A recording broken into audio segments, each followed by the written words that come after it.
Sæl öll og velkomin á þennan staðar fjarfund hérna í Gerðubergi nýtt hverfisskipulag í Breiðholti.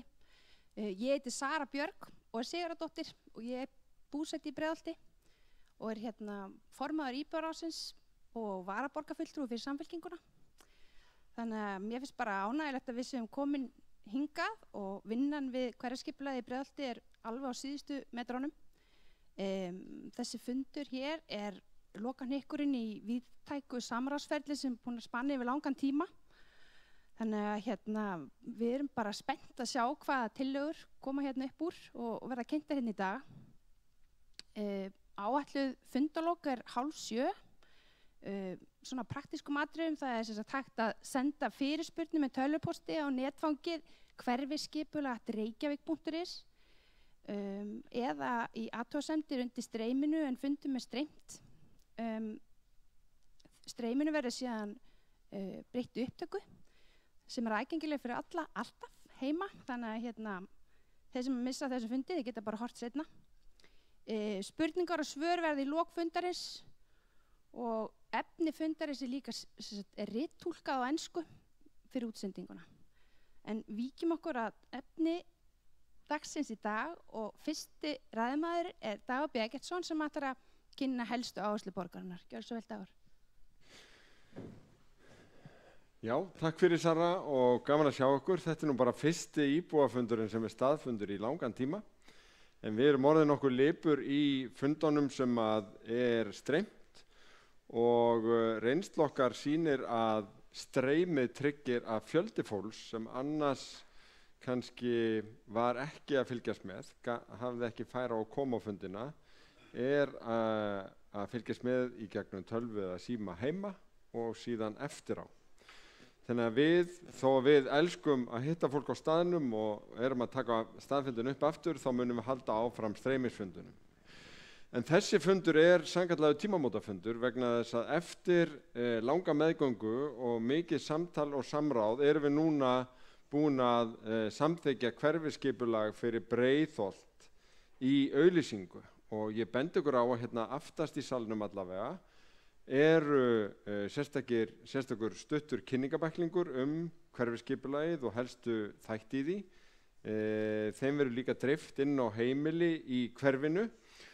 En lykilspurningin sem hefur auðvitað lúrt undir þessu öllu allan tíminn, hvers vegna erum að gera hverfisskipulag? Það vegna þess að við viljum hafa heildarsýn á hverfin, við viljum innleiða grænar áherslur og í raun sýn sjálfbær hverfi, að hverfin geti verið sjálfum sér nóg. Og hvers vegna þurfum við það, til dæmis ef við tölum Breiðholtið?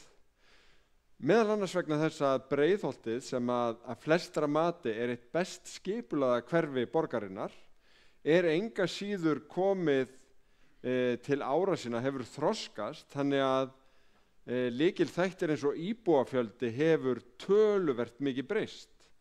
Þegar flest var í Breiðholtinu að þá bjuggu allavega 25.000 manns, sumir segja nær 30.000 en allavega 25.000 manns og þeim hefur fækkað mörg þúsund síðan án þess að eiginlega eitt einasta hús hafi verið rifið.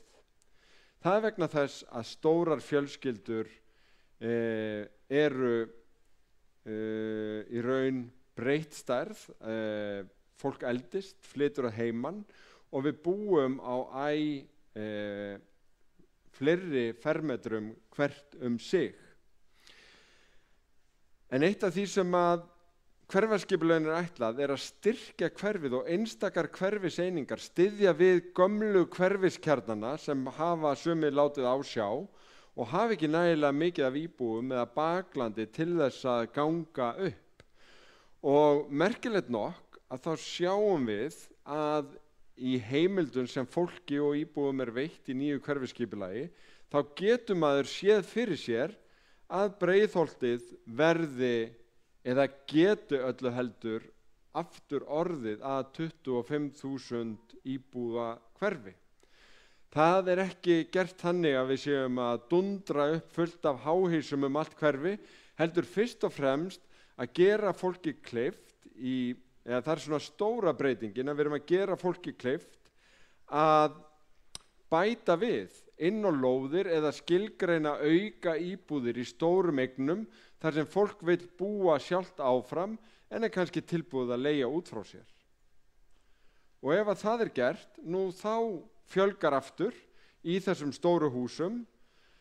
Fólk getur haft aðeins tekjur af þessu líka, en skólarnir fá líka þann barnafjölda sem þeir voru hugsaðir fyrir og þar fram eftir göttunum. Og hér sýnt svona í dæmaskyni hvernig maður hugsa sér auka hæð, viðbótarhús, viðbyggingu eða annað, og í staðin fyrir að hver og einn þurfa að ráða arkitekta og sérfræðinga með miklum tilkostnaði til þess að velta þessu upp, að þá erum við að reyna að einfalda lífið með hverfaskipulaginu og sýna einfaldlega alls konar mögulega breytingar sem fólk má gera og getur lagt inn teikningar fyrir og gera þannig lífið svolítið einfaldara og opna á möguleika sem við teljum að geti nýst hverfinu.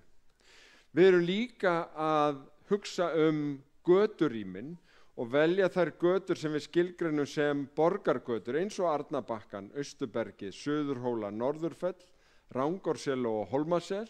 Þetta eru götur sem fengið þá grænna yfirbragð, yrðu aðgengilega fyrir alla ferðamáta og yrðu svona aðalgöturnar í hverfinu.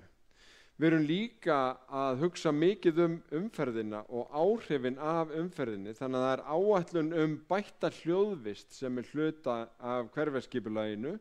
Þar erum við í einhverjum tilvikum að nota hljóðvarnir en líka fallega hluti eins og trjágróður í almenningsrýmum og reyna að átta okkur á því hvar eru kyrrlátsvæði, þar sem hægt að fá í raun bara kyrrð og frið. Við erum líka að hugsa græna þróun í merkingunni borgarbúskapur, litlir matjurtagarðar fyrir fjölskylduna. Eins og við þekkjum þegar við Stekkjabakka og Jaðarsel, Jöklasel, en við sjáum fyrir okkur að reyna að ýta undir svona þróun líka bara í minni görðum og á öðrum svæðum. Við erum líka að skilgreina göngu- og hjólastíga leiðir í hverfinu sem hluta af hjólreiðaáætlun og erum að setja þetta á áætlun. Hverfaskipulagið fjallar margt en alls ekki allt og til dæmis ekki alla þá fjölbreyttu starfsemi sem í hverfinu. Í þessu húsi, á vegum íþróttafélagana, skólan og svo framvegis, félagsstarf fyrir aldraða. Það ekki hverfaskipulagið en það þetta samt það sem þetta gengur út á. Og það væri áhugavert að fjalla allt þetta hér, en við höfum ekki tíma til þess á þessum fundi, en við erum að gera gríðarlega marga hluti sem að lúta frístundum í Breiðholti, auka þátttöku barna. Við erum að koma inn með aukna styrki og sérstakt prógram sem miðar að því að ná til íbúa sem til dæmis hafa ekki íslensku sem fyrsta mál, og við sjáum á tölum að krakkar úr þeim hópum ekki að taka jafn mikinn þátt, erum með fjölda aðgerða sem að miðast að því að bæta þar úr. En við erum líka að fjárfesta. Við erum að fjárfesta gríðarlega mikið síðustu misserum hér í Breiðholtinu og það heldur áfram. 2 hverfiskjarnar þar sem að við mistum eiginlega svolítið þolinmæðina á að bíða eftir að eigendur og einkaaðilar mundu endurskipuleggja og byggja upp á nýtt. Við keyptum þá. Förum betur yfir það rétt á eftir, en stóru fjárfestingarnar eru niðri í Mjódd á svæði ÍR, þar sem við erum þegar búin að opna knatthús. Það var reisugilli fyrir parkethúsið, fyrir handboltan og körfuboltan bara í gær, skils mér. Og við erum að setja stefnuna á dans- og fimleikahús í Efra Breiðholti. Við höfum kallað það dans- og fimleikahús Reykjavíkur. En eitt af verkefnum í hverfisskipulaginu var að finna því stað. Þar sem við þekkjum skíðabrekku hverfisins erum við að setja á dagskrá þar sem við köllum vetragarð, sem verður skíðaaðstaða og útivistarsvæði með áherslu á börn og byrjendur, og þetta ætlum við að kynna betur hér á þessum fundi. Íbúaráðið sem Sara fer fyrir hefur síðan verið að vinna auðvitað að ýmsu í hverfinu. Hægt að nefna nærtækt dæmi sem var 17. júní, þar sem að grasrótin var studd til þess að halda nýjar hverfahátíðir, þannig að það er mjög mikil dygla á mörgum sviðum. Þessar grænu áherslur sem voru gríðarlega áberandi þegar hverfið byggðist í upphafi, og við sjáum á skipulagi í Seljahverfi og víðar, við erum að taka þær áfram núna, reyndar alla borg, en með sérstaka áherslu á nokkra staði í Breiðholti, þar sem við teljum áhugavert að þróa grænt íbúðarhúsnæði til framtíðar, auk þess sem við erum að endurnýja þessa gömlu hverfiskjarna. Kjarnin í Arnarbakka, sem að hefur því miður verið til skammar á undanförnum árum, þannig að við séum bara alveg heiðarleg með það, að þar gekk illa eða lítið að kalla fram endurnýjun, þannig að borgin keypti gamla hverfiskjarnan upp, búin að láta snyrtan aðeins til, og þar grasrótarstarf og flott starfsemi í dag, en deiliskipulag var samþykkt í auglýsingu í borgarráði í morgun, þar sem við sjáum fyrir okkur að hleypa uppbyggingu fyrir 90 íbúðir af stað með áherslu á stúdentaíbúðir og græna íbúðauppbyggingu. Þar sjáum við fyrir okkur matjurtagarða í tengslu við íbúðarhúsnæði, en við fengum mjög skýr skilaboð frá íbúum að láta Bakkatúnið vera. Þar hafðu verið settar fram hugmyndir frístundahús sem við tókum þá bara út og settum þær hugmyndir algjörlega til hliðar, en skipulagið í Arnarbakka verður sérstaklega kynnt hér á fundunum á eftir, eins og skipulagið í Völvufelli sem var hinn hverfiskjarnin sem við keyptum. Hann hafði líka verið að drabbast niður árabil, og þar erum við líka búin að samþykkja nýtt deiliskipulag í auglýsingu sem verður kynnt betur á fundunum hér á eftir, og bæði eiga það sameiginlegt að vera með mjög grænar áherslur, vera með grænar þróunarlóðir. Í Völvufellinu verður þetta sambland af fjölbýli og sérbýli, en við sjáum líka fyrir okkur skemmtileg leiksvæði, boltavelli og nýjan, stóran og glæsilegan 10 deilda leikskóla, sem mun hugsanlega vera sameining á núverandi leikskólum í Efra Breiðholti, sem gerir þá að áhugaverðari vinnustað með öflugra faglega starfi sem ekki hægt að gera eins vel í litlum einingum. Og borgarráð samþykkti í morgun að hleypa undirbúningi að þessum leikskóla líka af stokkunum. Suðurfellið líka svæði fyrir græna þróunarlóðir, alls ekki allt þetta svæði, heldur bara rönd þarna upp við Suðurfellið sem kynnt verður síðar, en við munum kalla eftir hugmyndum þá þróunaraðila sem hafa áhuga að fara inn á þessar grænu þróunarlóðir, og þetta eru þá svæði sem við sjáum fyrir okkur með ekkert kolefnisspor, áberandi borgarbúskap og mjög græna ásýnd. Eitt af verkefnunum sem að hverfaskipulagið hefur líka kallað fram eru ábendingar frá eldra fólki sem búa í þessum frábæru 3 hæða fjölbýlishúsum. Ég ólst upp í 2 slíkum reyndar í Árbæjarhverfi, en það eru mjög svipaðar blokkunum bæði í bökkunum og fellunum, en margt fólk sem kannski komið með lélegt hné eða mjöðum hafa sagt, hvernig á ég að geta búið hérna áfram á 3. hæð ef það ekki lyfta? Og það á að fara í samkeppni í samvinnu við arkitektafélagið, þar sem að arkitektar verið fengnir til að spreyta sig á því hvort það að bæta einni hæð ofan á þessu hús, kosta þannig lyftuna og gera þessi hús þannig að lyftuhúsum. Við verðum að sjá hver niðurstaðan úr þessu verður. Þetta verður auðvitað engin skylda fyrir þá sem búa í svona húsum, heldur verður ákvörðun hvers húsfélags fyrir sig, en þetta ákall eitt af því sem hefur komið í þessari vinnu. Og við ætlum í aðra skipulags- og hönnunarsamkeppni sem að lítur að Jórufellinu og ég kem að hér á eftir, en sambærileg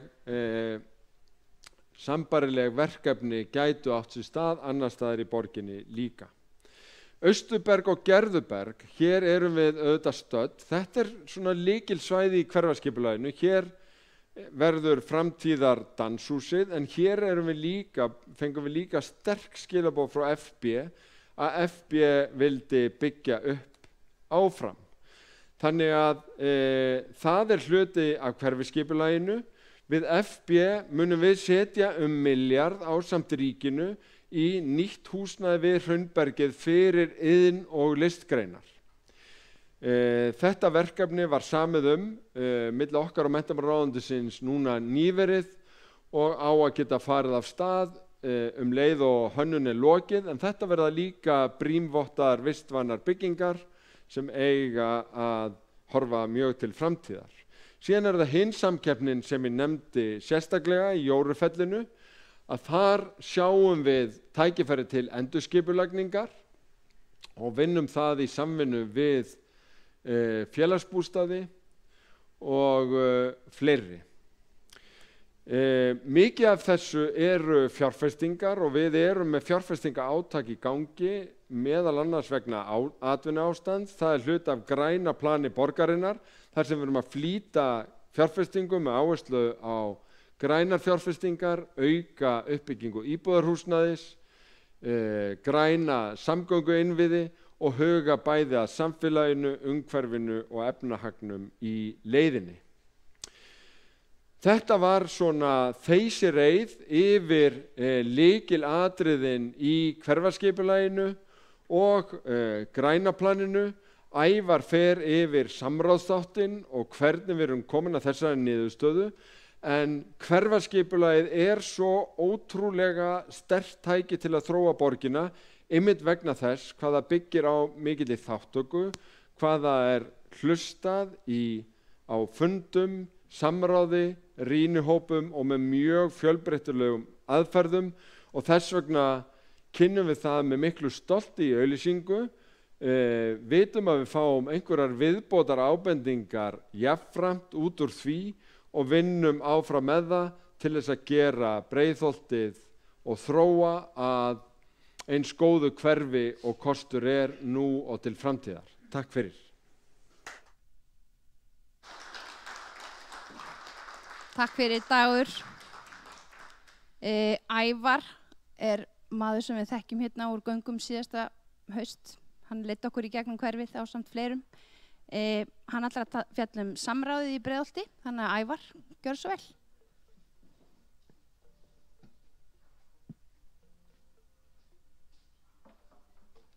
Já, góðan dag. Ég ætla að segja stuttlega frá samráði við gerð hverfisskipulags í 3 hverfum í Breiðholti.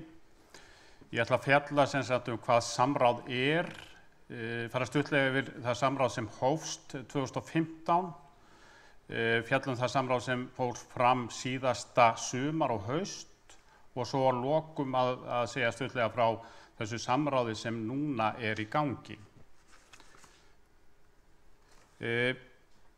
Samráð lykilatriði í gerð hverfisskipulags. Við verjum miklum tíma og mikill orku í samráðið. Það vitna fjöldi viðburða sem við stöndum fyrir. Í orðabók segir að samráð sé það að taka sameiginlegar ákvarðanir og samræma aðgerðir. Í því felist einnig að kynna og fræða tiltekin málefni og fá fram umræður það. Sömuleiðis að skiptast á skoðunum, rökræða og taka mið af skoðanaskiptum við að þróa verkefni. Samráð í hverfisskipulagi skilgreint vinnuferli þar sem leitað álits íbúa og hagsmunaaðila og opinberra umsagnaraðila á öllum stigum ferilsins. Þau gögn sem verða til í samráðinu eru síðan notuð til þess að þróa og bæta hverfisskipulagið. Við sem vinnum með borgarskipulag ætlað að eiga samráð samkvæmt skipulagslögum frá 2010. Þar eru lágmarkskröfurnar skilgreindar við 3 atriði. að kynna áform í upphafi verks, að leita álits hagaðila á hugmyndum meðan á vinnunni stendur og að lokum að kynna tillögur fyrir sömu aðilum og gefa þeim tækifæri til að gera athugasemdir áður en skipulagsáætlunin tekur gildi. Ég fullyrði að við uppfyllum öll þessi skilyrði og gerum miklu meira. Samráð hverfisskipulags byggt á lýðræðisstefnu Reykjavíkurborgar, þar sem miðað því að íbúar og hagsmunaaðilar fá að taka þátt í mótun borgarumhverfisins. Lykillinn í þeirri vinnu ákveðin svona hringrásarkerfi sem byggir á 4 stoðum: við hlustum, við rýnum, við breytum og við miðlum. Þessi hringrás margendur tekur sig í gegnum skipulagsferlið. Við sem vinnum í samráði finnum fyrir áhuga íbúa til þátttöku og samtals. Það bæði ánægjulegt og gefandi. En það alltaf einn og einn sem finnst ekki, það sé ekki hlusta á hann og hækkar róminn svolítið. En við teljum það alveg óþarfi, að því að við erum að reyna að hlusta, rýna og breyta og miðla í þessu verkefni. Til þess að ná athygli sem flestra beitum við fjölbreyttum samráðsaðferðum, samanber þessa glæru. Í Breiðholti byrjuðum við samráðið 2015 eins og ég nefndi með verkefnum í skólum. Það voru haldnir íbúafundir, við vorum með rýnihópa Gallup, við stóðum á fjölmörgum fjölförnum stöðum og ræddum við íbúa. Sjöttu bekkingar í öllum skólum í Breiðholti tóku þátt í samráðinu. Þeir byggðu módel og ræddu framtíð hverfanna.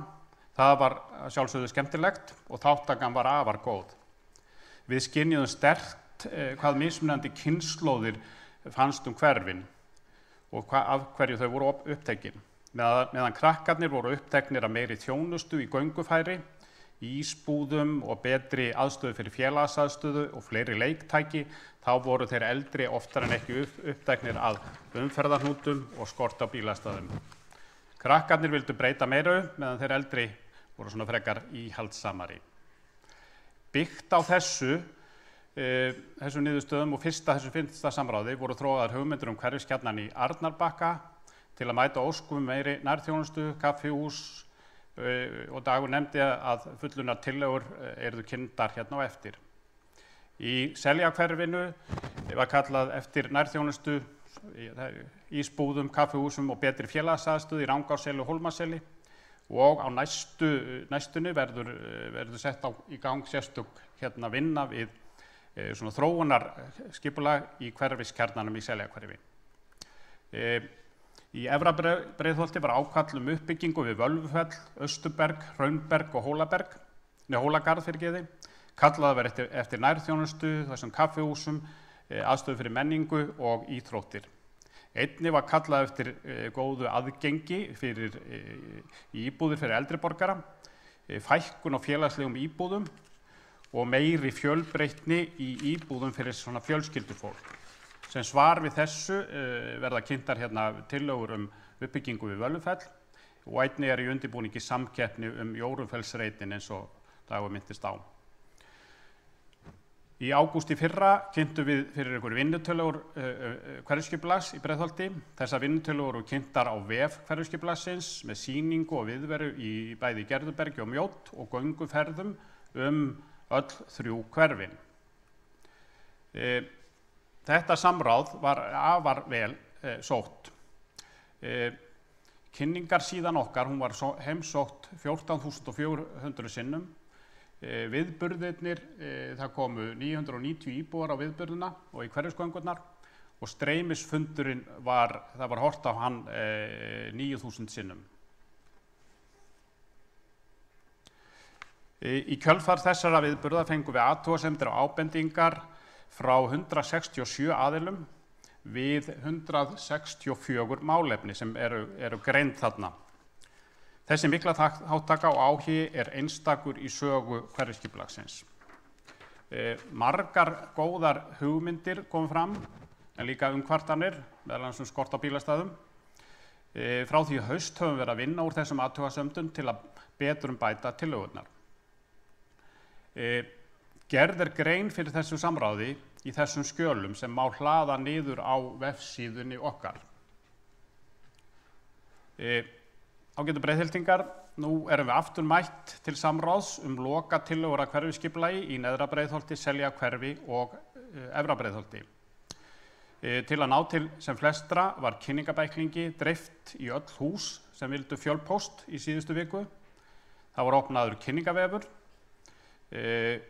og við opnuðum sýningu í Mjódd helgina. Og hún stendur fram á laugardag en síðan verður hún færð niður í Borgartún 12-14. Vil nefna það að á kynningarsíðunni neðst hægt að hlaða niður öllum skipulagsgögnunum. Þar með talið gögnum samráðið. Og við viljum gjarnan hlusta, við sem stöndum svona út á götunni og við erum stundum gagnrýnd fyrir samráðsleysi og við séum ekki að hlusta. Við þá sem að gagnrýna þetta, þá bendi ég þeim bara að kynna sér gögnin og svo skulum við tala saman.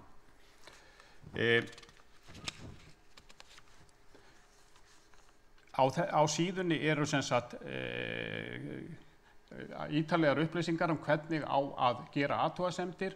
Við erum með lengri athugasemdafrest heldur venjulega, hann 8 vikur, það opið fyrir athugasemdir til 23. ágúst. Þannig að við hvetjum alla til þess að kynna sér þetta vel og gera þær athugasemdir sem þeir telja nauðsynlegt. Auðvitað það þannig að viss málefni eru skiptar skoðanir og ekki hægt að gera öllum til hæfis. Við úrvinnslu og lagfæringu þarf síðan að velja og hafna, taka mið af stefnu borgarinnar, lögum og reglum og öðrum atriðum eins og öryggi, heilsu og velferð ásamt faglegum skipulagssjónarmiðum. Ágætu Breiðhyltingar, við hvetjum ykkur til að skoða tillögurnar og hlökkum til þess að eiga við ykkur uppbyggilegt og gott samtal. Takk fyrir. Takk fyrir, Ævar.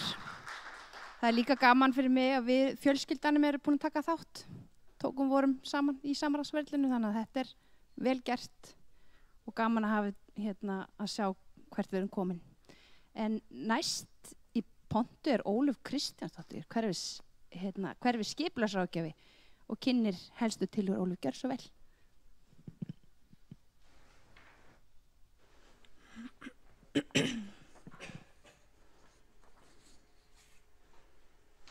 Já, komið sæl, ég heiti Ólöf, ég samgönguverkfræðingur hjá Mannviti og hluti af 3 manna ráðgjafateymi sem búið að vera vinna í hverfisskipulaginu ásamt Rikkar Brím og Óskari Gunnarsinni. Við vinnslu hverfisskipulagsins hefur verið notast við gátlista vistvæna byggð sem byggir á stefnu aðalskipulags Reykjavíkur að með skipulegum aðgerðum megi draga úr neikvæðum áhrifum á umhverfið samhliða því að lífsgæði íbúa aukist með sjálfbærum og heilsueflandi lausnum. Gátlisti vistvæna byggð skiptist í þessar 7 lykiláherslur. Vistkerfi og minjar, gæði byggðar, samfélag, náttúruvá, samgöngur, orkuauðlindir og mannvirki. Stefnt að því að viðhalda fjölbreyttum gróðri og vernda sérstök náttúrueinkenni. Breiðholtið einkennist af grænum svæðum og nálægð við Elliðaárdalinn. Græn svæði hafa verið skilgreind eftir stærð og notkun í hverfisgarða, leiksvæði, dvalarsvæði og kyrrlátsvæði. Við breytingar skal hafa grænar áherslur í hávegum svo sem með grænum þökum, gróðri, matjurtagörðum og svalagörðum. Huga að gæðum byggðar og staðaranda með verndun byggðamynsturs. Gerð hefur verið minjakönnun og húsakönnun og víða eru fornleifar og sér í lagi í kringum Breiðholtsbæ.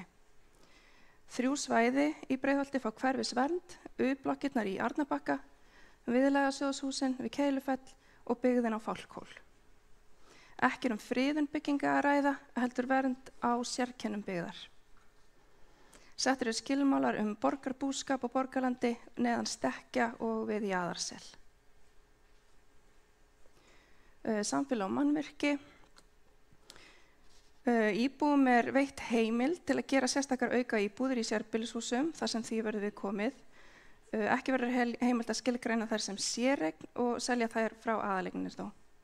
Einnig eru heimildir lóðarhafa til að nýta sínar lóðir skilgreindar. Lóðarhafar í einbýlis par og raðhúsum fá almennt rýmri möguleika til að byggja við hús sín og þar að ræða ýmsa valkosti, svo sem að byggja við, byggja ofan á og byggja kvisti. Og þetta eru almennar heimildir sem eru háðar aðstæðum á hverjum stað fyrir sig. Mörg fjölbýlishús í Breiðholti eru 4 hæða án lyftu og aðgengi í slíkum húsum ekki í samræmi við nútíma kröfur. Og í hverfisskipulagi hús eigandum veitt almenn heimild til að koma fyrir lyftum við lyftulaus fjölbýlishús þar sem að það hægt og það verður alfarið í valdi húsfélaga ákveða hvort ráðast skuli í slíkar framkvæmdir. En til að þetta sé mögulegt þarf að vera eining það í viðkomandi húsfélagi og aðstæður þurfa að vera þannig að unnt sé að samþykkja byggingarleyfi til dæmis með hliðsjón af grenndaráhrifum og burðarvirki hússins þess háttar. Lögð áhersla á styrkingu hverfiskjarnana eins og hefur komið fram og þess vegna eru skilgreind þróunarsvæði yfir hverfiskjarnana Gerðuberg, Hólagarða og Rangárssel.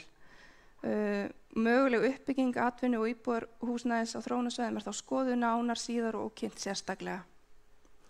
Með uppbyggingu þjónustu og atvinnuhúsnæðis í kjörnunum leitast við að auka möguleika íbúa og nálgast þjónustu og atvinnu gangandi og hjólandi. Einnig eru skilgreind þróunarsvæði við Jórufell og Suðurfell fyrir mögulega endurnýjun og uppbyggingu íbúðarhúsnæðis sem þó einnig skoðuð nánar síðar og kynnt sérstaklega.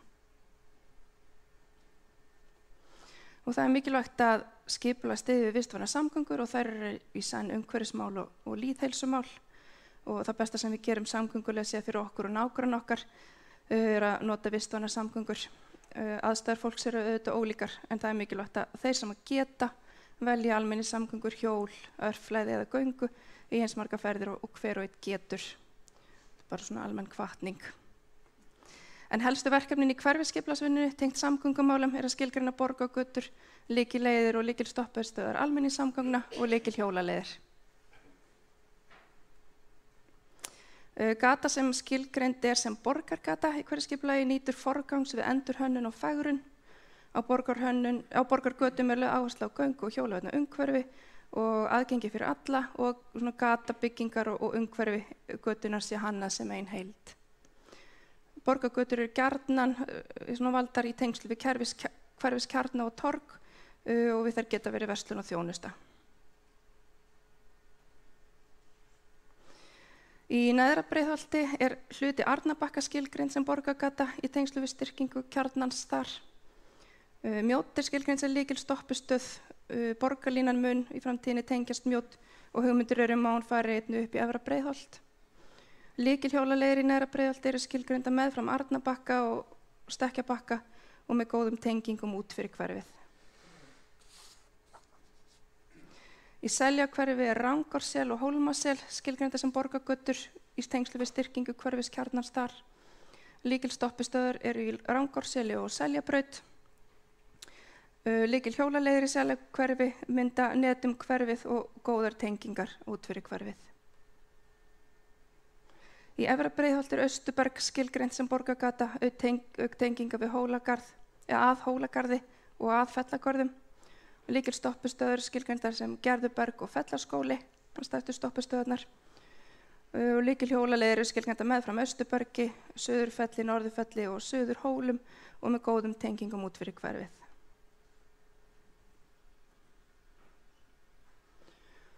Hverfisskipulagsvinnan byggir á þeim stefnum og markmiðum sem sett eru fram í aðalskipulagi Reykjavíkur og svæðisskipulagi höfuðborgarsvæðisins vistvænar samgöngur. Einnig hefur verið gerð samgöngusáttmáli milli ríkisins og allra sveitarfélaganna á höfuðborgarsvæðinu metnaðarfulla uppbyggingu samgönguinnviða og almenningssamgangna til 15 ára. Eftir þessu er unnið alla borg og gert ráð fyrir stórbættum almenningssamgöngum á næstu árum. Við sjáum jákvæða þróun í ferðavenjukönnun milli áranna 2017 og 2019, minnkun í hlutfalli bílferða og aukningu í notkun strætó. Margir hafa áhyggjur af skorti á bílastæðum en margir hafa líka áhyggjur af umferðaröryggi, umferðarhávaða og mengun. Talning sýnir að mun fleiri bílastæði eru í Breiðholti í dag heldur en gildandi skipulag heimilar og samkvæmt talningu er góð nýting á bílastæðum en ekki mikill skortur. Viðbótar íbúðir sem talað í hverfisskipulaginu eru þrenns konar, eins og við talaðum, það eru auka íbúðir í einbýlishúsum, ofan á byggingar lyftulausra fjölbýlishúsa, og nýbyggingar. Varðandi auka íbúðir í einbýlishúsum, þá það svona skilgreining á rými sem að mestu leyti til staðar í dag og því oft ekki viðbótar húsnæði nema þá að litlu leyti. Varðandi ofanbyggingar fjölbýlishúsa, þá það valkostur sem húsfélög geta notað ef þau vilja með þeirri forsendu að heildar bílastæði fjöldi eykst ekki. En í Breiðholti yfirleitt meira heldur en 1 bílastæði per íbúð við fjölbýl í dag, en algengt við nýbyggingar í dag þau séu í mesta lagi 1 stæði per íbúð. Þróunarreitir fyrir nýbyggingar eru skoðaðir sérstaklega og þó út frá núgildandi bíla- og hjólastæðareglum Reykjavík og Borgarhrains og önnur nýbyggingasvæði. Stórbílastæði að halda sér, en útfærða verða reglur þau. Þetta í rauninni til samræmis við niðurstöður úr samráði. Og að lokum orka og auðlindir. Settar fram tillögur að staðsetningu deilibílastæða, hleðslustaði fyrir rafmagnsbíla og grenndarstöðvar. Lagt til að hafa deilibílastæði og hleðslustæði við Kjarnan í Arnarbakka og í Mjódd, við Rangársel og verslunarkjarnan við Seljabraut, auk hleðslustæða við báða grunnskólana í Seljahverfi eða á því svæði. Í Efra Breiðholti lagt til að hafa deilibílastæði og hleðslustæði við Gerðuberg og Hólagarð og Fellagarða og auk hleðslustæði við Iðufell. Og lagt til almennt séð að grenndargámar séu staðsettir í göngufæri fyrir íbúa. Takk fyrir. Takk fyrir, Ólöf. Næst Arnarbakkin. Fá að sjá tillögur að deiliskipulagi Arnarbakka og Hildur Gunnarsdóttir, verkefnastjóri hjá skipulagsfulltrúa sem kemur og leiðir okkur í gegnum það. Gjörðu svo vel, Hildur.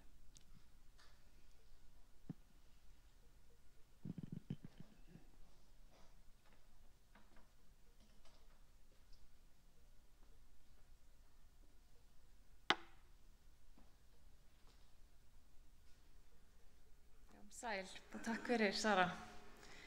Ég heiti sem sagt Hildur og arkitekt og verkefnastjóri hjá umhverfis- og skipulagssviði og hef verkefnastýrt deiliskipulagsbreytingum bæði í Arnarbakka og Völvufelli.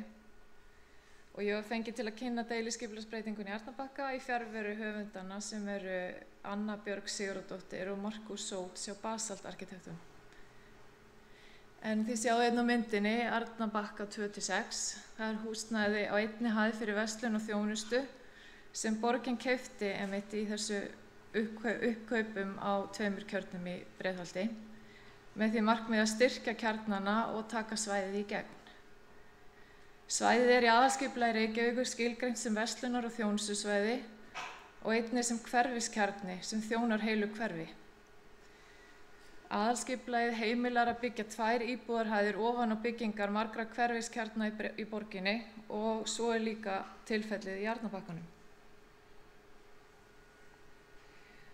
Og hér í loftmynd af bökkunum og ég búin að merkja inn í rauninni gula svæðið það sem deiliskipulagt í tillögunni sem ég ætla að kynna fyrir ykkur núna. Fyrir utan svæðið þá sjáum við gamla rólóin til hægri og fyrir neðan Sleðabrekkan. Og ef við setjum inn græna línu inn á svæðið þá sést að það engar byggingar áformaðar fyrir neðan hana. Þannig að langstærsti hluti græna svæðisins heldur sér áfram. Og það verður nóg pláss til að halda 17. júní hátíðir hér eftir sem áður fyrr. Í byrjun verkefnisins þá fengum við Basalt arkitekta til þess að koma með tillögur að uppbyggingunni. Þau komu með nokkra hugmyndir og mig langar að sýna ykkur 2 þeirra. Annars vegar sjáum við til vinstri ofan á byggingu, ofan á núverandi verslunarhúsnæði eins og heimilt í aðalskipulagi og hvernig þær byggingar gætu þróast með svona stærri útgáfum til hægri.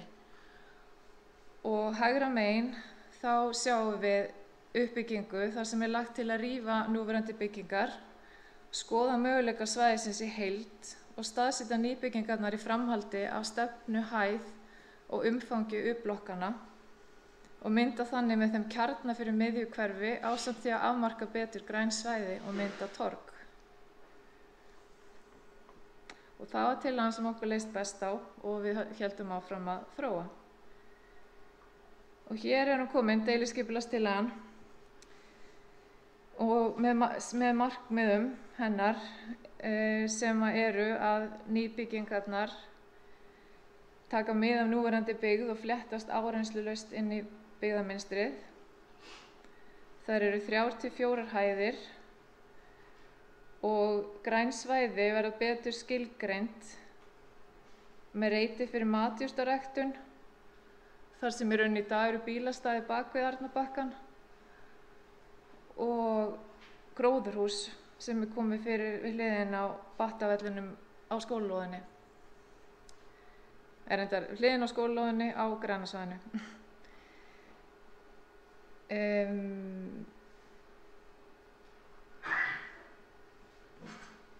Byggingarnar 2 næst torginu verða með námsmannaíbúðir á efri hæðum.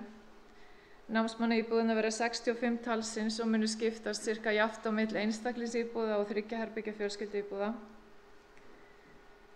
Og fjölbýli næst Hjaltabakka verður með 25 íbúðum af blandaðri stærð. Það verður sér afnotaflötur fyrir framan íbúðir fyrstu hæðar og fjölbýli verður hluti af umhverfisvænni uppbyggingu grænna þróunarlóða borgarinnar sem var minnst á hérna áðan líka.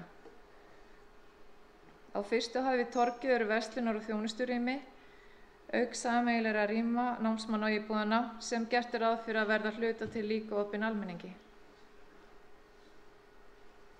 Við verslanir myndar skjólríkt torg sem liggur vel við sól og þar er að finna sameiginleg bílastæði fyrir svæðið. Það verður ýtt undir vistvænar ferðavenjur fyrir betri lýðheilsu, hljóðvist og loftgæði. Og hér eru einmitt þrívíddarmyndir sem voru sýndar hérna áðan. Hérna horfum við til norðurs að umhverfisvæna fjölbýlinu með torgið og verslanir til vinstri og það sést glitta í Hjaltabakkann til hægri og sést svona hvernig í rauninni nýja byggðin svona samsvara sér við eldri byggðina í svona hæð og umfangi. Og hér er önnur mynd þar sem er horft til austurs að námsmannaíbúðunum, torgi og verslunum. Íþróttahús Breiðholtsskóla er þarna til hægri og Blöndubakki til vinstri og aftur Hjaltabakkinn er þarna fyrir endan. Þannig að takk fyrir. Það var sem ég ætlaði að segja ykkur. Takk fyrir Hildur. Þá er það Völvufellið sem við fáum að sjá næst. Kristján Örn Kjartason, arkitekt. Leða okkur í gegnum það. Gjör svo vel, Kristján.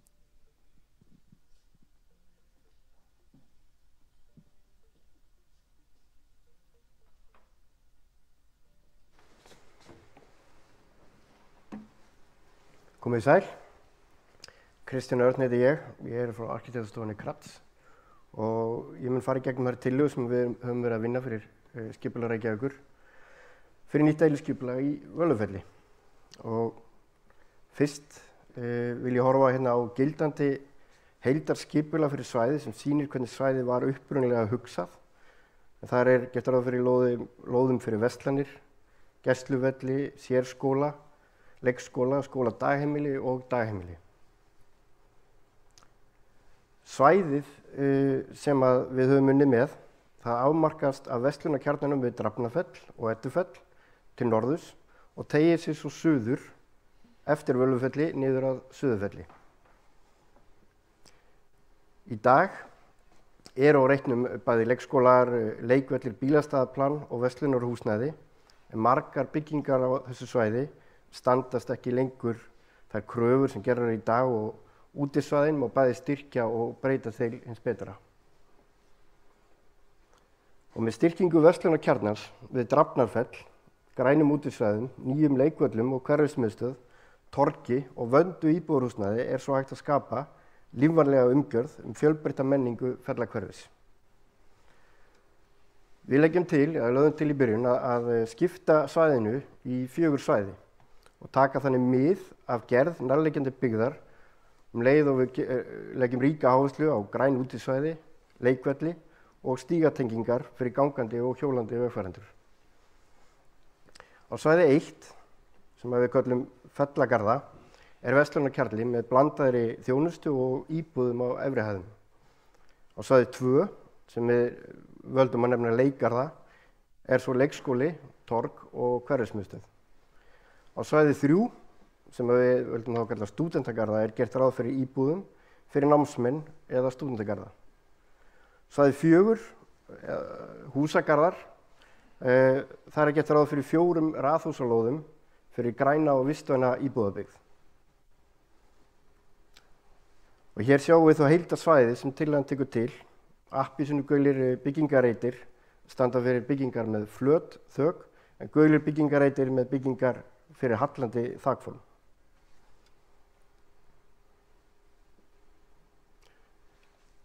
Hér sjáum við svo sviðsmynd af því hvernig byggðin gæti þróast út frá skipulagstillögunni.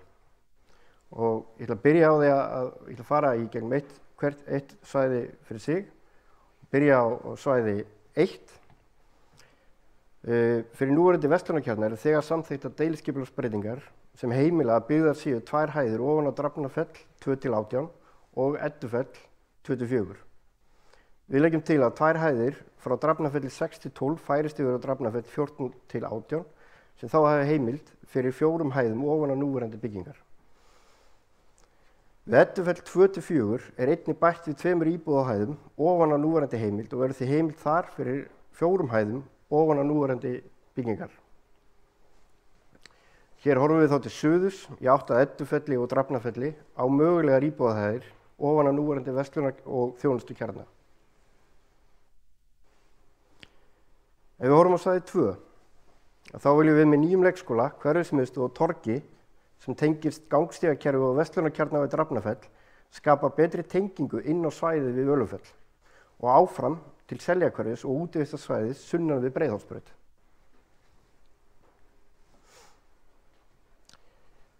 Hér horfum við til norðurs í átt að nýjum leikskóla og hverfismiðstöð í núverandi byggingu Völufells 13-21. Völufell 13-21 hefur þetta heimild til að bæta við 2 hæðum ofan á núverandi byggingu. Við leggjum til að minnka þá heimild í 1 hæð. Hverfismiðstöðin hugsað fyrir starfsemi eins og í húsinu í dag, afdrep fyrir fjölskyldur og ungt fólk í hverfinu, tónlist og menningu eins og stelpur rokka og svo framvegis og mögulega fjölskyldu miðstöð sem tengist leikskólanum. Frá leiksvæði leikskólans á efri hæð hér horft niður á leikskólalóðina í miðgarðinum við námsmanna íbúðirnar. Leiksvæðin eru hugsuð sem grænt svæði sem nýtist hverfinu í heild eftir vinnu og helgar. Á svæði 3 verða stúdentagarðar eða námsmannaíbúðir sem ramma af græna miðsvæðið og leikskólalóðina. Hér miðsvæðis verður líflegar stúdentaíbúðir sem brúa bilið á milli smágerð skala raðhúsabyggðar við Yrsurfell og íbúðablokkana við Völvufell.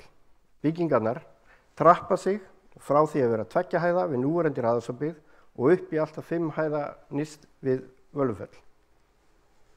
Hér horft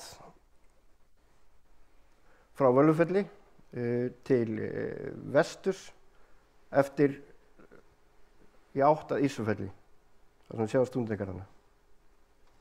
Hér horft að svölum námsmannaíbúðina niður í miðgarðinn yfir leiksvæði leikskólans. Raðhúsabyggð syðst á svæðinu verður í takt við nærliggjandi raðhúsabyggð en horft til vistvænni íbúðabyggðar. Öll húsin munu hafa sólríka garða og svalir til suðurs eða vesturs og tengja sameiginlegum miðgarði þar sem til dæmis verður hægt að stunda borgarækt og sameiginlegi garðar raðhúsanna tengja svo allir út í grænt svæði hverfishlutans með leiksvæðum og göngustigakerfi. Bílastæðavasar tengjast Völufelli og Yrsurfelli og aðgengi að raðhúsunum með göngustígum. Við bílastæði eru svo skýli með aðstöðu fyrir sorp og fyrir hjólastæði. Hér horft til vesturs í átt að núverandi raðhúsabyggð við hlið, þarna ruglast textin eitthvað hjá mér. Hérna horfum við á miðgarðana í raðhúsabyggðinni. Þar sjáum við hvernig suður- og vesturgarðarnir eru með sameiginlega garð með borgarækt og tengjast græna svæðinu í hverfinu. Hér aftur á móti horft til vesturs í átt að núverandi raðhúsabyggð með námsmanna íbúðum og svo aftur til vesturs frá aðkomu Ráðhúsanna. Takk kærlega fyrir mig.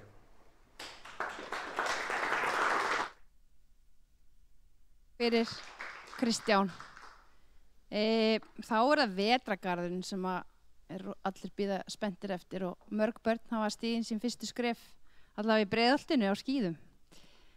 Atli Steinn Árnason, framkvæmdastjóri, gjörðu svo vel.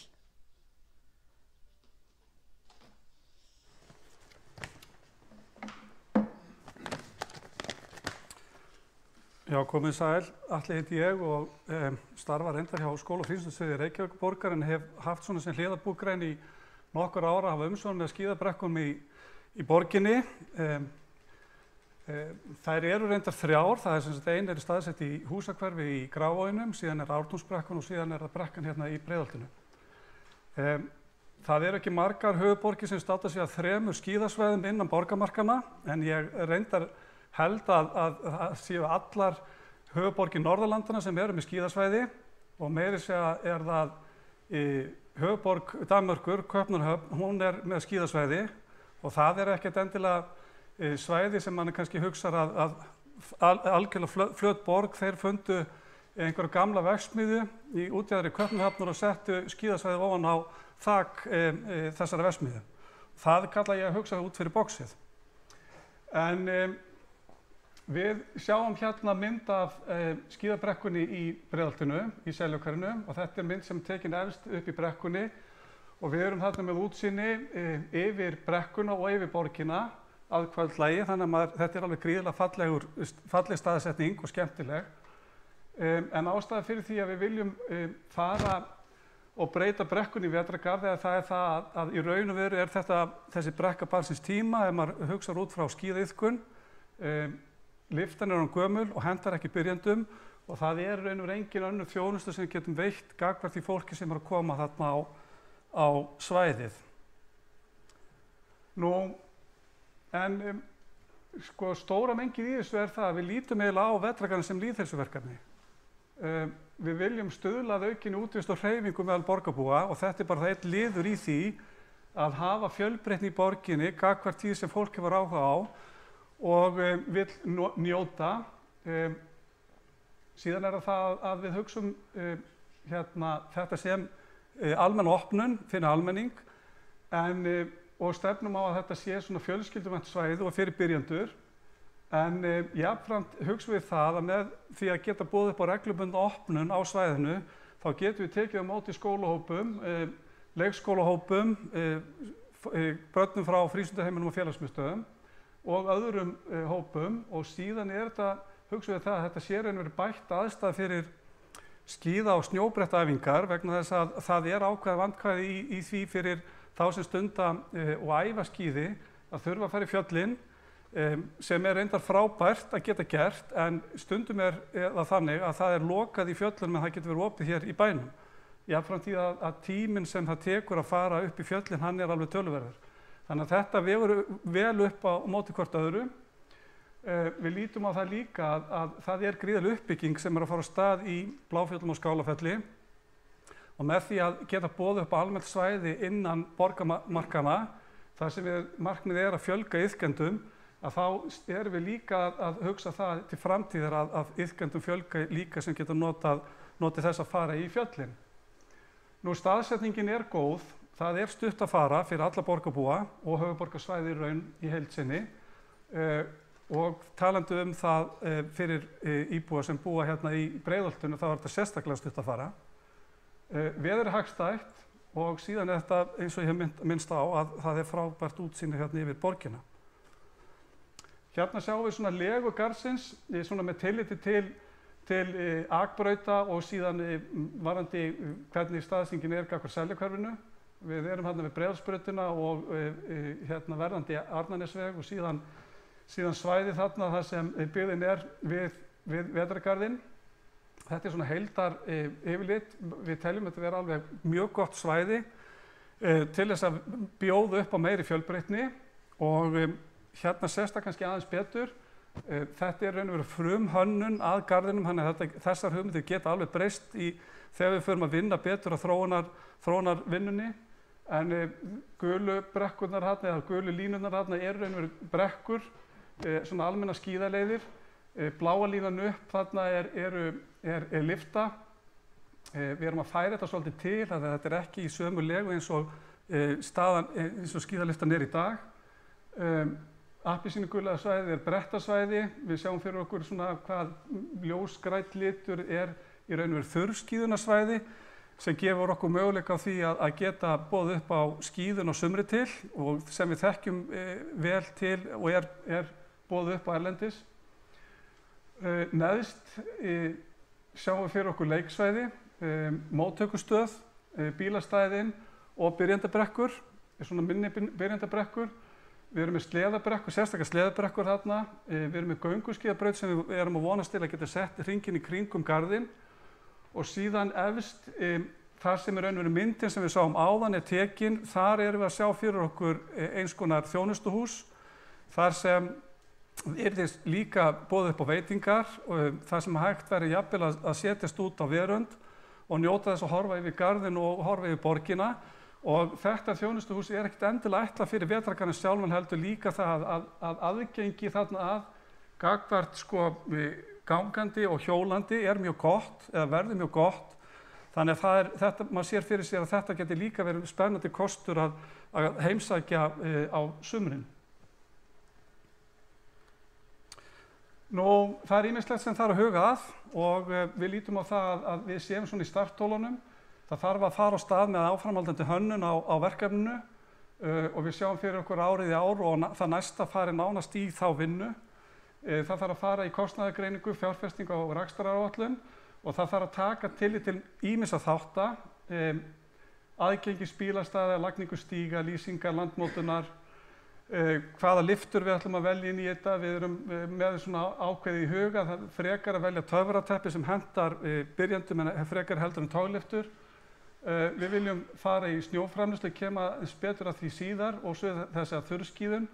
Og síðan þarf að huga að því hvers konar hús við ætlum að hafa þarna á svæðinu. Varðandi snjóframleiðsluna þá er það í raun og veru algjör forsenda fyrir því að við getum haldið út í reglubundinni opnun á svæðinu.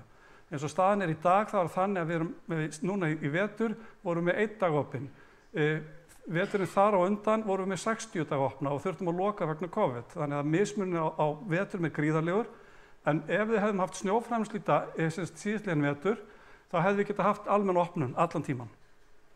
Þannig að það skiptir raun og veru, aðalatriðið er það að ef við höfum frostkafla, þá getum við framleitt snjó og þá getum við verið með snjó í brekkunum. En til þess að þetta getur verið, að því þetta er raun og veru óvissan líka í þessu, að við þekkjum ekki til hérna á suðvesturhorninu að við séum búin að vera með snjóframleiðslu. Við þekkjum þetta á Norðurlandinu, þar er búin að vera snjóframleiðslu í mörg ár, en ekki hérna á suðvesturhorninu. Og það er það sem við þurfum að skoða og þess vegna lítum við á að við þurfum að fara á stað og við viljum byrja á tilraunaverkefni í Ártúnsbrekkunni sem er minni brekka og við þurfum ekki eins mikinn tækjabúnað. Þar getum við fara á stað með snjóframleiðsluna og við myndum helst vilja byrja það núna í haust þannig að við getum fengið reynslu í heilan vetur. Þannig að þetta er svona áherslu sem við leggjum á núna, það er annars vegar hönnunin og síðan það að geta fara á stað með snjóframleiðsluna sem allra fyrst. Síðan er það bara þannig að þetta eru endalausa möguleikar og það má eiginlega segja það að við séum langt á eftir því sem hefur þróast í skíðaíþróttinni erlendis. Þannig að við sjáum hvað við getum gert með því að rýna í það sem hefur verið gert þar. En það er hægt að gera gríðarlega margt og aðalatriðið er þá það að við séum að uppfæra svæði þannig að það hendi fyrir þá sem stunda skíðaíþróttina nú þegar, en líka fyrir þá sem vilja fara að byrja. Og eins og ég sagði í upphafi, grunnurinn að þessu er náttúrulega bætt lýðheilsa borgarbúa og fyrir þá sem vilja sækja svæðið. Takk fyrir.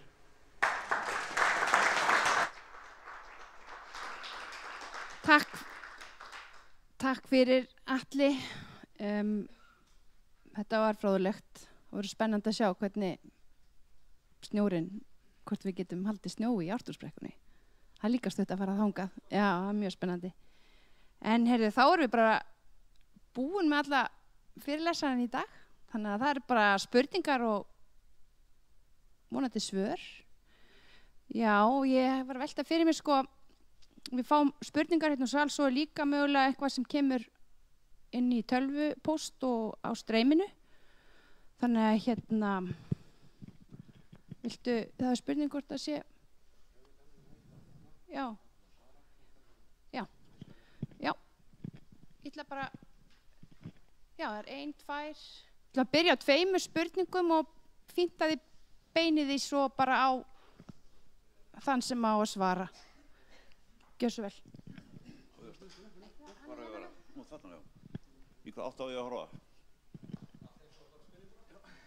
Men þeir eru svo margir. Takk fyrir fundinn. Heyrist. Hérna, ég heiti Gunnar H. Gunnarsson og hérna búinn að búa í Breiðholti í 50 ár. Lýst ágætlega á þessa, svona í fljótu bragði allt sem þið hefur verið að tala hérna um. En hérna, það er einn vinkill á þessu sem að skipti máli. Þegar talað um skíðabrekkuna. Það þarf að hafa sögu skíðabrekkunar á hreinu. Vegna þess að allir vildu Lilju kveðið hafa, hef ég orðið varfið. Hér var ég á fundi fyrir 30 árum þegar Markús Örn Antonsson var borgarstjóri. Það var sett á svið hérna leikrit þar sem að þekktur sjálfstæðismaður aftarlega í salnum hélt þakkaræðu til Markúsa fyrir að hafa búið til þessa skíðabrekku. Hann leiðrétti það ekki neitt og það hefur aldrei verið leiðrétt af því að ég er staddur á sama stað eins og þetta var fullyrt hérna fyrir 30 árum þá hyggst ég leiðrétta þetta núna. Vegna þess, þá þarf ég að skýra þetta pínlítið út. Ég var sem sagt formaður í Alþýðubandalagsfélaginu í Breiðholti þegar að íhaldi fjall hérna 78. Ég var í hérna stefnuskrárhópnum sem bjóti stefnuskrár fyrir Alþýðubandalagið sem Adda bara stjórnaði. Ég kom því inn í stefnuskrár Alþýðubandalagsins að það yrði gerð skíðabrekka nákvæmlega. Já, hún kemur í restina, þetta er formáli. Nákvæmlega sem sagt á þessum stað lagði ég til skíðabrekku. Vegna þess að ég vissi að var þetta fá hana fyrir minna en ekki neitt. Vegna þess að var það að vinna bæði í húsgrunum og gera vegi og holræsu á svæðinu og ef ekki hefði komið skíðabrekkan þá hefði það að keyra allan uppgröftin niður að Elliðarósum. Og af því að var keyrt svona stutt þá sparaði þjóðarbúið mörg hundruð milljónir. Þessi skíðabrekka kostaði minna en ekki neitt. Ég ætla að bæta við núna spurningu. Þetta er betra að stytta málsins. Ástæðan fyrir ég gæti, það var gerð tilraun til sögufölsunar hérna fyrir 30 árum. Nú er búið að leiðrétta það gagnvart ykkur. En ég þarf að skýra þetta nánar út. Vegna þess að sögufölsun er aldrei góð. Sagan verður að vera á hreinu. Og ég ætlast til þess að þegar að gengi verður frá þessum vetrargarði þarna, þá komi sagan algjörlega fram. Hver á til þeim hugmyndin að vetrargarðin? Ég á hann ekki. Það er ágætt að hún komi fram.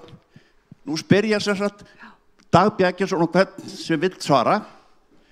Hvort ég hafi ekki rétt fyrir mér að sagan skiptir máli og sögufölsun sé ekki góð. Ástæðan fyrir ég gat ekki leiðrétt þetta, staddur hérna á þessum fundi fyrir 30 árum, var það að ég vann hjá íhaldinu, eins og kallað var. Og ég sagði ég vinn hjá Reykvíkingum. Það vunni þá 9.500 manns. Haldið þið að einhver hafi staðið því að leiðrétta borgarstjórann þegar það var að hæla sér eitthvað sem mann átti ekki skilið? Ég ætla bara að spyrja Dag, er ekki pólitískar ofsóknir gagnvart undirmönnum liðin tíð? Takk fyrir. Þetta er nú ekki beint svona tengt. Jú, þetta er það. Já. Tengist skíðabrekkunni. Tengist Já, ég veit ekki hvort ég geti svarað þessu en ég held við höldum okkur samt við nafnið Vetrargarður þó að Gunnarsbraut væri líka góð hugmynd og það er ágætt að halda þessari fínu sögu til haga. Já, það er ágætt sagði ég að halda þessari fínu sögu til haga og sagan á að vera rétt og rétt skal vera rétt og allt það. En ef að fá næstu spurningu? Já, maður hérna einn.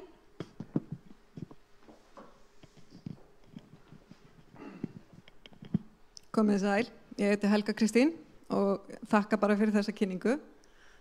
Margt mjög jákvætt og grænt í þessu en það sem virðist vera ansi mikil tímaskekkja í öllu þessu er einmitt stofnbrautin sem á að liggja akkurat við hliðin á Vetrargarðinum og það sem mikið er talað um lýðheilsu og hversu miklu máli lýðheilsan skiptir þá mjög sérstakt að það eru 18 ár síðan umhverfismat var gert fyrir þennan 3. kafla Arnarnesvegar og það virðist sem það eigi að ýta þessari framkvæmd í gegn án þess að endurskoða þetta umhverfismat.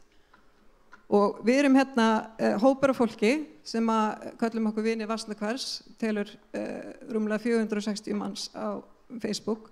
Við höfum sendt inn ýmsar athugasemdir varðandi þetta mál og reyndar höfum við heyrt að það hafi ekki verið nógu margar athugasemdir en ég held að fólk hafi ekki áttað sig á því að það þó að þetta komi frá einum hópi, það þýðir ekki að þetta sé ein mannska sem stendur á bakvið þetta, þá eru þetta 100 manna sem eru sammála þessum athugasemdir. Svo við viljum bara að þær séu teknar til greina og þetta sé athugað vel. Og það sem við höfum svolítið upplifað er að þessar athugasemdir skipta engu máli út af því að þetta sé komið inn á samgöngusáttmála og það sé ekki hægt að stoppa, staldra við og skoða málið aðeins betur. Og við erum hérna með yfirlýsingu sem við ætlum að afhenda Degi og til að skoða og við vitum að íbúar Breiðholts hefur farið eftir og lagt til að það verði gert nýtt umhverfismat.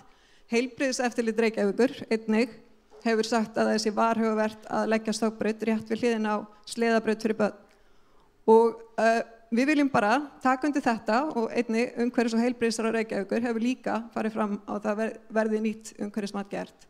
Og við ætlum bara setja það hér með þessari yfirlýsingu, gjörðu svo vel Dagur, að hérna við viljum bara, er það ekki?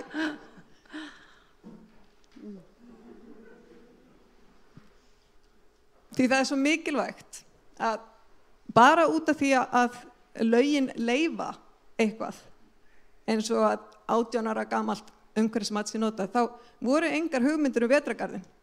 Hérna nema bara fyrir að koma upp núna og það er ekkert umhverfismat gert fyrir vetrargarðinn. Og öll börnin okkar munu leika sér á þessu svæði.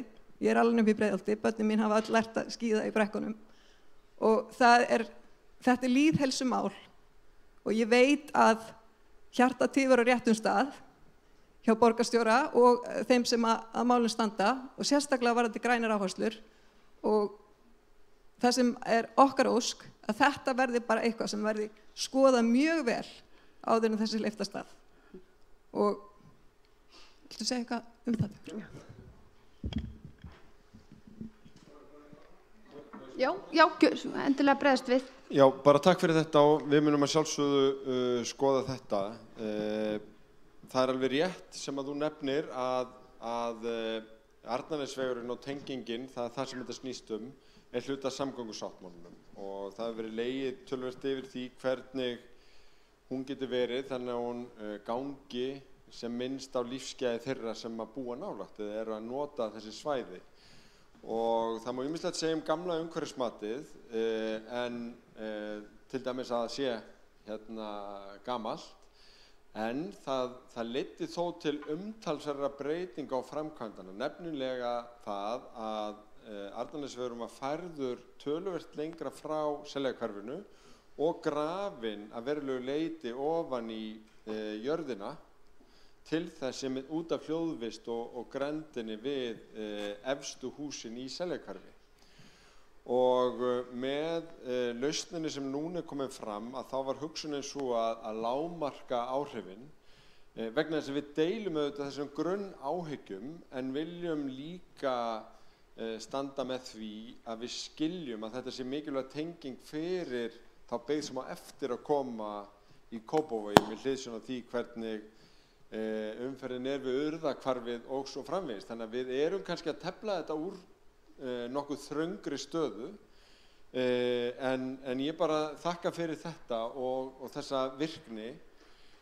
Ég get engu lofa, það var sendin fyrirspurn sem að komst að þeirri niðurstöðu að vegna þess að fyrri áfangarnir hefðu þegar komist í framkvæmd að þá væri ekki hægt að kalla eftir nýju umhverfismati en ég skil alveg áhyggjurnar og ég veit alveg hvaðan þú ert að koma í þessar umræðu. Og Reykjavík getur kallað eftir nýju umhverfismati og eins sem það benda út af því að það endurskoðun á hugmyndum að til dæmis hefur komið fram og ég held að sé Ólafur Gylfason úr Íbúðaráði hefur bent oft á þetta að hvernig væri þá bara að leggja veginn í göng eða alveg í stokk Þannig að þá er hægt að vernda svæðið algjörlega, þú væri komið með tenginguna og líka það þarf að endurskoða hvernig í rauninni Arnarnesvegur á að mæta Breiðholtsbraut út af því að það er þegar svo mikið stífla á Breiðholtsbrautinni.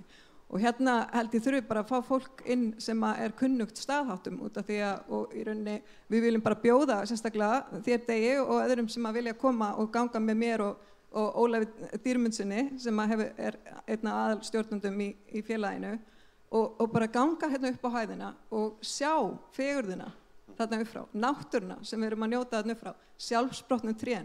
Þetta leit ekki svona út fyrir 20 árum þetta svæði og það er enda bara lúpínun að þakka út af því hún er bara næra jarðveginn eins og mikið, nú erum við komið með há tréð þarna á þessu svæði. Ef við myndum gefa þessu svæði einhvern séns, þá varum við komið með aðra Öskjuhlíð og þetta er eðlilegt framhald af Elliðaárdalnum.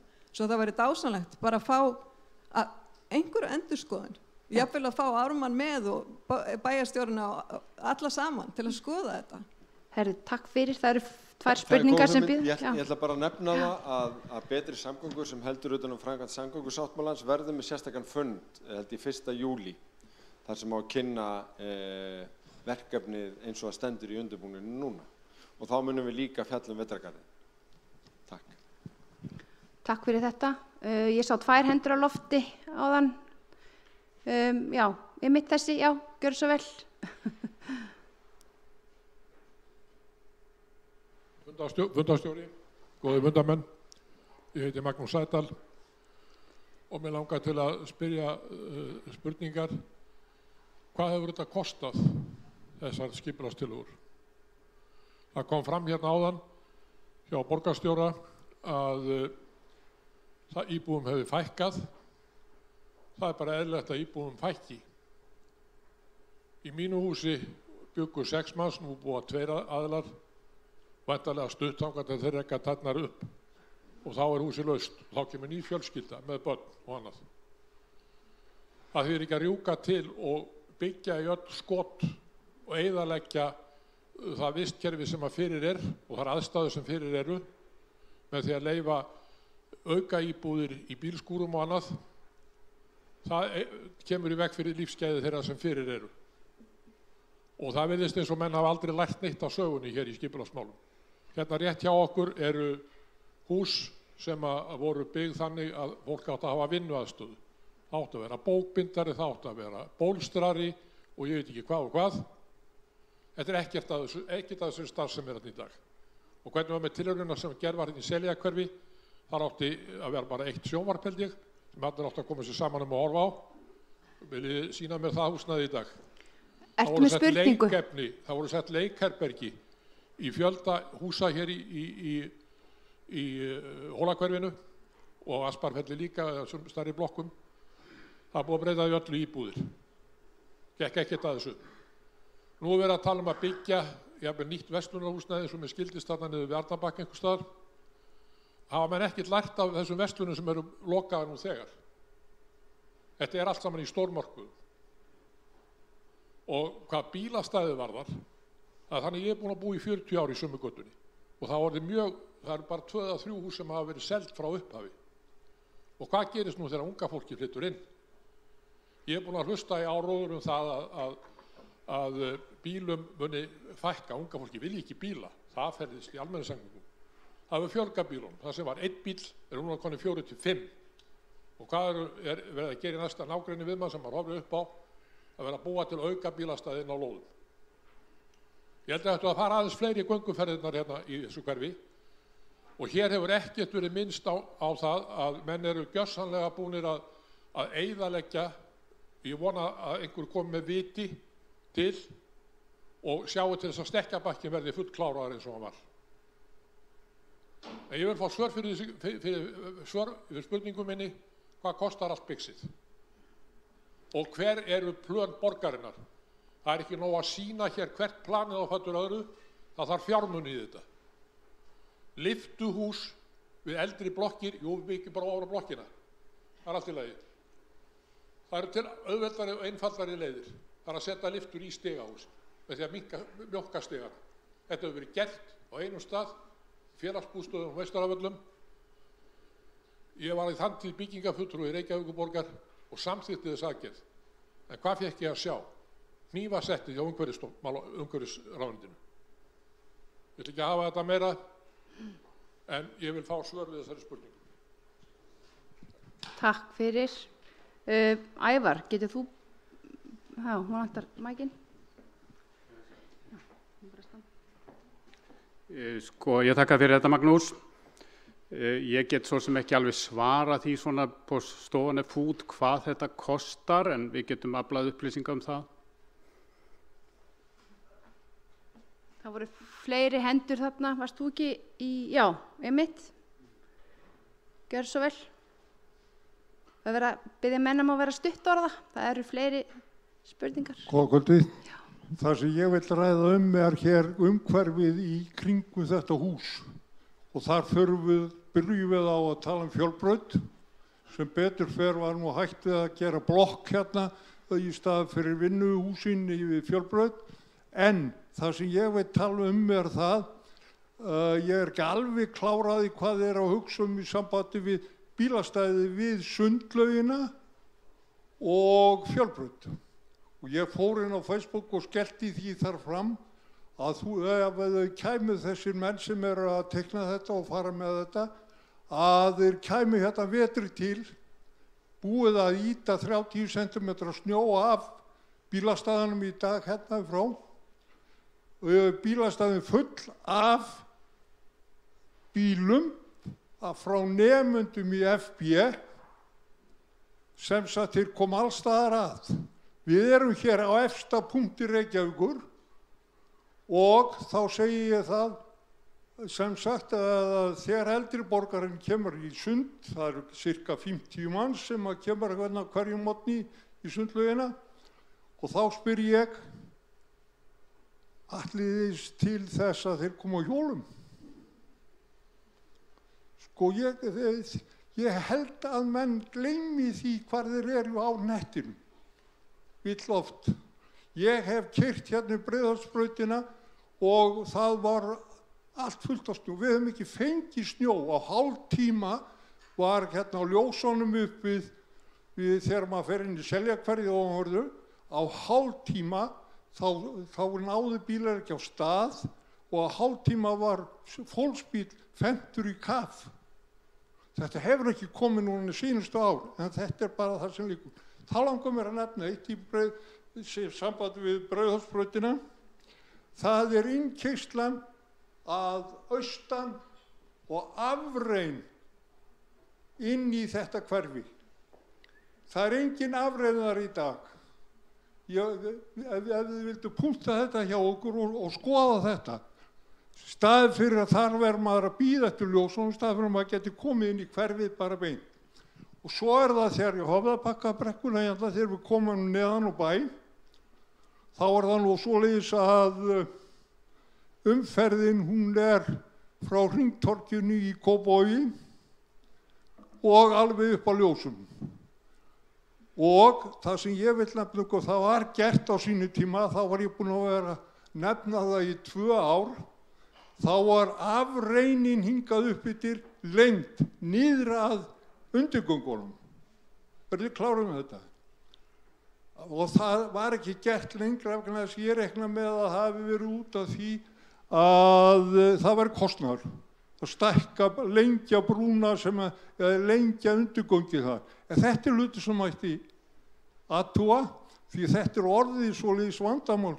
Fólkið að koma allstaðar að og það keyrir þarna þetta hverfi og inn á Höfðabakkabrúna og úr Kópavogi og Reykjavík.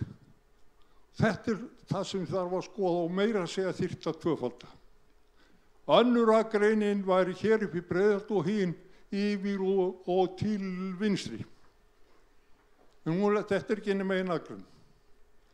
En með svo hérna umhverfi hér, það verið að tala um hús og horninu hérna, taka bílastæðin, hafið komið inn á Gerðubergið þar sem að fólk að koma í félagsstarfi og að vetri til og segir ég þurfti bara að labba í snjónum hérna lengst að, ég gat lagt hérna út við íþróttahús. Svo ætlaði að fara að taka af bílastæðinu hérna við hliðina á okkur og fyrir á bakaríinu þar. Svo ætlið að byggja, svo kemur tillagan að byggja þegar maður keyrir út brauð í Hraunbergið á hægri hönd, þar ætlið að koma hús alveg út á horn, blindhæð. Og ég á heima hérna á Hraunberginu og ég veit hver umferðin Ég held ég verði aðeins að hugsa. Kannski þú sem teiknar þetta?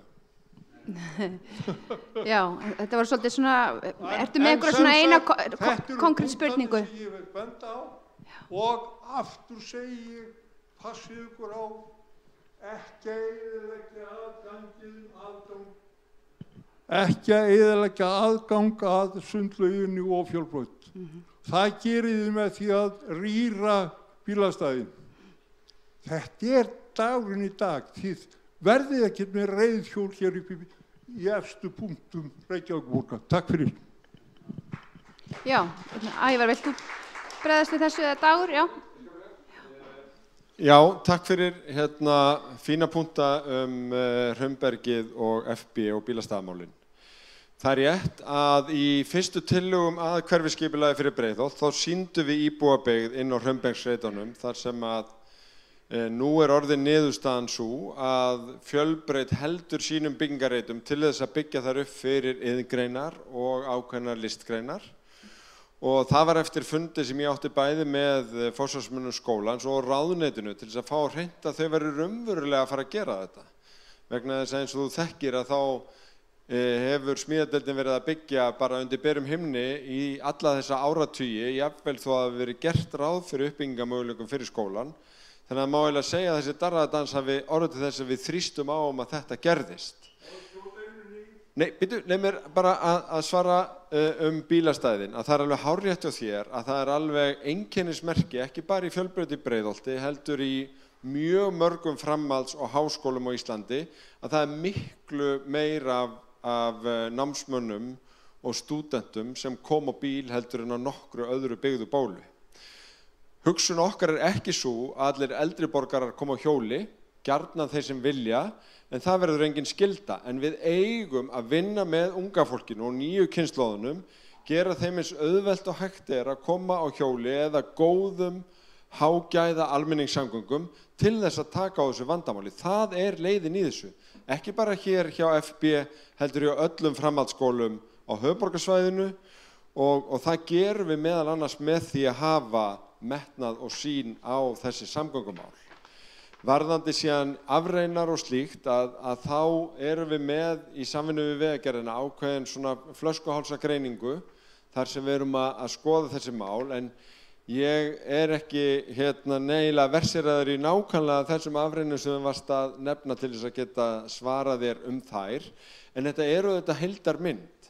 Ef að við erum ekki með frábæra valkosti fyrir ungt fólk sem vill hjóla eða taka strætó eða borgarlínu, nú þá notar það ekki þessa kosti, fyllir hér umferðaræðarnar og bílaplönin og ég held að við getum öll verið sammála það, við viljum heldur að þau séu fyrir þá sem erfiðara með að komast öðruvísi og velja þann kost. Við gerum áfram ráð fyrir því að margir keyri í Reykjavík, en við vitum líka helmingurinn af þeim sem að keyra á einkabíl vilja gjarnan nota aðra leiðir og við viljum koma til móts við það með að hafa alvöru val og betri þjónustu á þessum sviðum. Líka í mokstri á stígum og öðru slíku. Já, takk. Það eru tvær spurningar, tveir aftast, gjörðu svo vel. Nei, býttu það, hann fyrir fram að þig. Já, komið sæl, Ólafur Jónsson heiti ég og bý í Seljakverfi. Mér finnst margt mjög áhugavert að koma hérna fram og ætla ekki verið með neitt langan innganga þess ég tala en ég með kannski tvær spurningar allavega.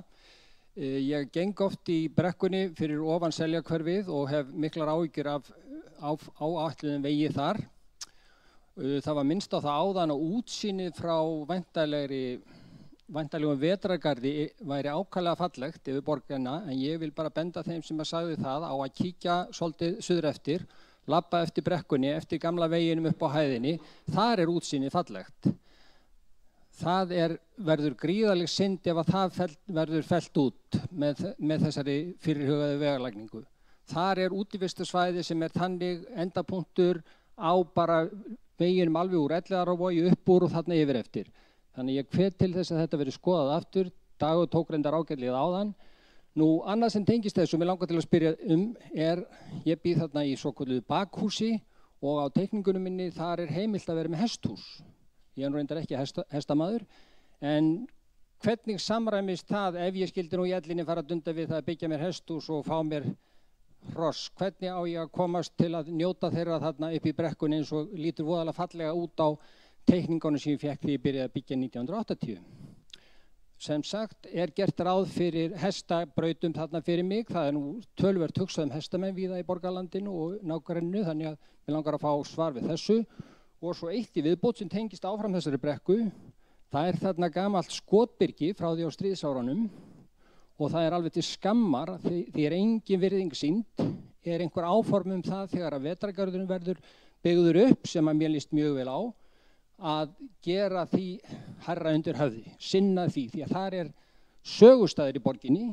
Við tölum alltaf það að við þurfum að byggja upp eitthvað til að hafa fyrir túristana til að skoða og þarna svo sannarlega staður til að skoða og svo væri náttúrulega upplagt að vera með góða gönguleið áfram suður eftir svo fólk gæti hort yfir á fallegast útsýnistaði borgarinnar frekar heldur en sittar hraðbrautar. Takk. Já, Dagur ætlar að bregðast við og ég veit að Ævar tekur við síðan.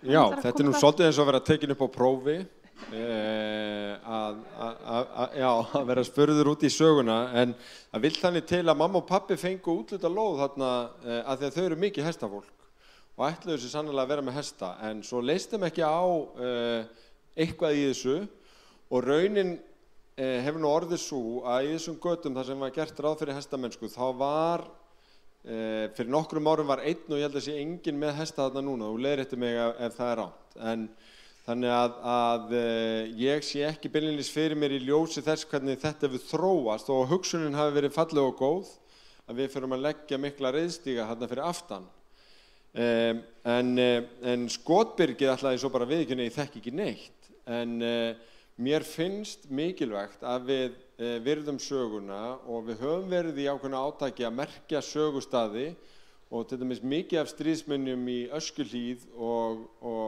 slíku sem við höfum verið að merkja í samvinnu við bæði áhuga fólk þetta og Ísafía, gömlu flugmálastjórn á undanförnum árum, þannig að og þetta og líka við Breiðholti, gamla Breiðholtsbæinn var verið að merkja og svo framvegis, þannig að mér finnst þetta bara góð ábending sem að ég veit að fólk sem að vinna að vetrargarðinum og þessu taka niður hjá sér. Bara takk fyrir það.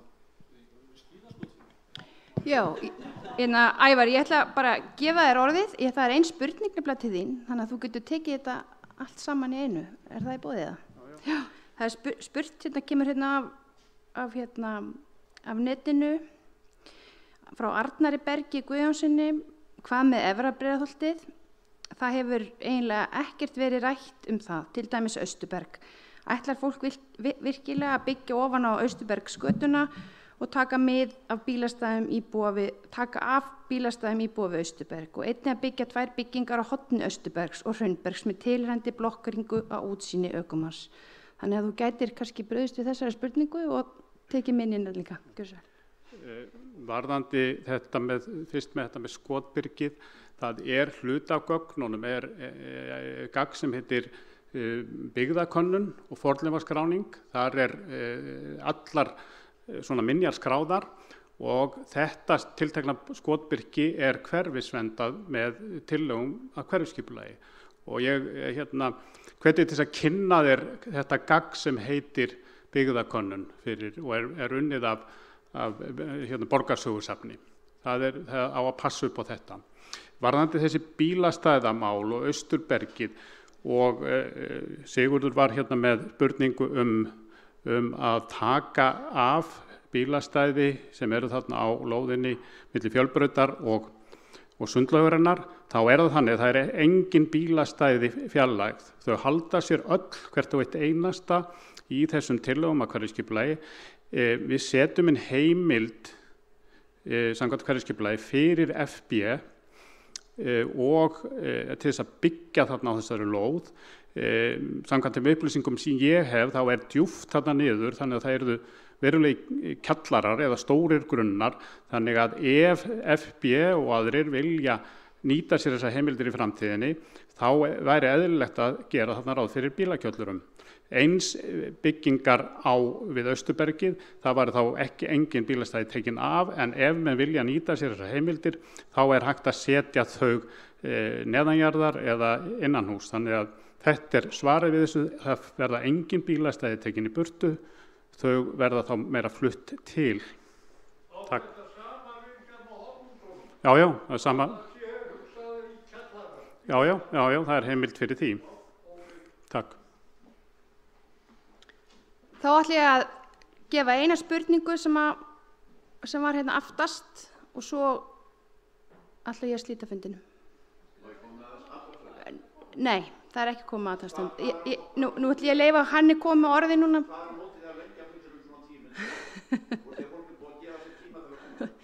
Ég ætla að gefa þér orði, gjörðu svo vel. Góðan daginn, fundafólk.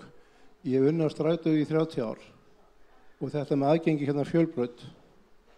Það er bara svo einfalt að vagnar þeir flýti ekki nógu marga að skólanum sem þyrst að vera. Það eru aukabílar úr Árbæ, Grafarvogi, Hafnarfirði og síðasta árum þegar ég starfaði þarna, það var ég á 150 manna bíl, það duði ekki til. Sem þetta morgunálagið er ómikið og einhvern veginn verður hinir að ferðast. Það er ein ákaflega einföld leið sem verður eiginlega að taka upp. Það er að breyta byrjunartímum á skólana. Þeir sé ekki allir á sama tíma. Það slaka á hellinga af umferðarhnútum. En ef að fólki kemst ekki með strætó, þá fer það með einhverjum öðrum hætti. Takk fyrir. Þetta var góð punktur. Já. Þakka kærlega fyrir þennan punkt. Ég er reyndar sérlegur áhugamaður að leyfa unglingum að sofa lengur.